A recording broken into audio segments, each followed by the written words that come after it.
My name is Desiree and this is Deonc, and we live in Richmond, Texas. Deonc was born with Charcot-Levin syndrome. It's a very rare genetic disorder, a skeletal dysplasia disorder. She was actually diagnosed when I was about 8 months pregnant. Oh my goodness, as you can see, she has a tracheostomy and is vent dependent, which limits her physical mobility. So just riding a bike independently or actually just walking independently, she always needs somebody to either carry the vent for her, or she uses a wheelchair. You know, just going swimming in the pools, we have to do everything adaptively, so it does limit what she can do as versus other kids.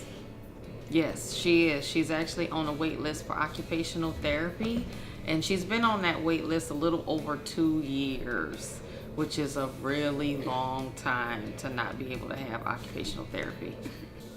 I'll be honest, it's very frustrating. She is in dire need of occupational therapy, and for her not to be able to get that services and something that I know she needs and I can't provide occupational therapy for her is very frustrating as a parent. You see the need, she can't get it at this time, so what do? Being on the wait list is extremely frustrating. No, my managed care organization has not reached out to help us get Deonc's occupational therapy. I have not complained to my managed care organization about being on the wait list because it's been so long. I feel like we've hit a brick wall and we're like this forgotten people. When we reapplied to get occupational therapy, and I was calling and calling, checking the status, and to finally get the rejection letter that it wasn't medically necessary for her was like a punch in the gut. Like, okay, it's not medically necessary. She has a tracheostomy, she's on a ventilator, she has a G button. If she's not medically necessary to get services, who is? And so it was very, very frustrating in that aspect.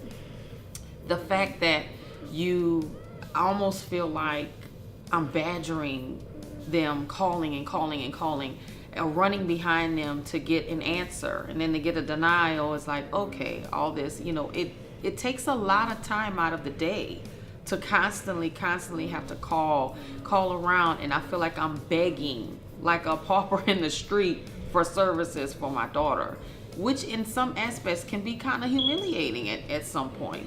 I shouldn't have to beg for basic services for Deonc. You know what, I really would recommend a town hall in our community. I mean, why should we have to run to them? They should come to us and hear what our needs are. Before you make the laws and do all these budget cuts, why not ask the consumers that you're cutting the budgets on? What are our needs? Ask us. We want to tell you what our needs are.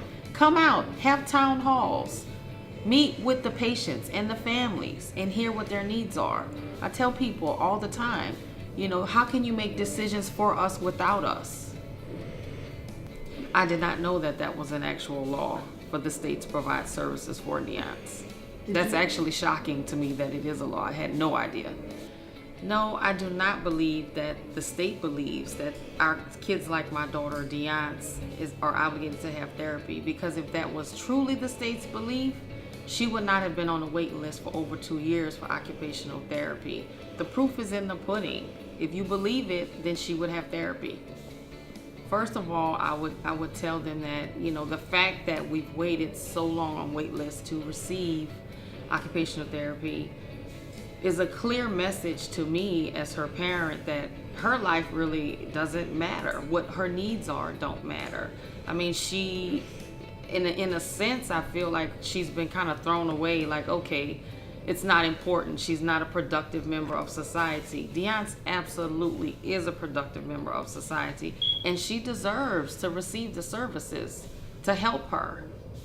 So without occupational therapy, we've seen a lot of regression. I mean, she was going really, really, really great, and then we had a breach in services. Haven't been able to get them. So as far as feeding goes, there are some textures that she has trouble with, that it will be helpful to have the occupational therapist there to work with her. So, and she has surgery every 6 months. She builds up a tremendous amount of scar tissue. It causes a lot of pain for her. We need occupational therapy to help us to reduce that scar tissue. It's very hard for me to watch her in pain, and it's out of my control. So please, please reverse the cuts. These kids matter. Their lives matter. I'm sorry, y'all. Obviously, the fact that they've taken this money out of the budget for kids like my daughter Deonc, it has me extremely frustrated, angry, and disappointed, because we elect these officials. We put these officials in election. And so for them, I feel like they've turned their backs on us as the constituents. Like, help us. That's what we put you there for, to help us, help our children, to be productive members of this society. I truly believe one of the major things that Deonc wants to achieve is help with textures. You know, being able to eat any type of texture just like you or I, like every other kid. Not be in a situation where if she's at school and she's eating with her peers and having trouble to kind of stick out like the odd man out, to be able to be a part of the team and all of her friends. And hopefully when we are able to get occupational therapy, she can achieve that goal. I was aware that I could write our elected officials. I was not aware that I could actually go there and talk to someone. And I think that now that I do know that, I will. I hope that Deonc's story has made an impact, and that they see that she's a happy little girl, and that she's worth it. She's worth the fact of providing services for her. So I hope that they can find it in their hearts to reconsider these cuts and show us that you do care about the working people in your region. Texas kids matter. Reverse the cuts.